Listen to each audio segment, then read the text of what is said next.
Nuzvid Telugu Desam party కార్యాలయంలో అంబేద్కర్ జయంతి వేడుకలు ఘనంగా నిర్వహించారు. టీడీపీ నాయకులు అంబేద్కర్ చిత్రపటానికి పూలమాలలు వేసి నివాళులర్పించారు. ఈ కార్యక్రమంలో పలువురు టీడీపీ నాయకులు, కార్యకర్తలు పాల్గొన్నారు.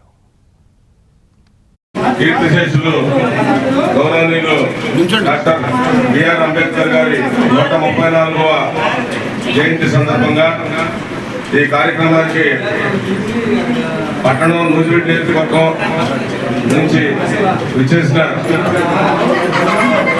ప్రజలందరికీ కూడా పేరు పేరున నమస్కారాలు, ధన్యవాదాలు తెలియజేస్తున్నాను.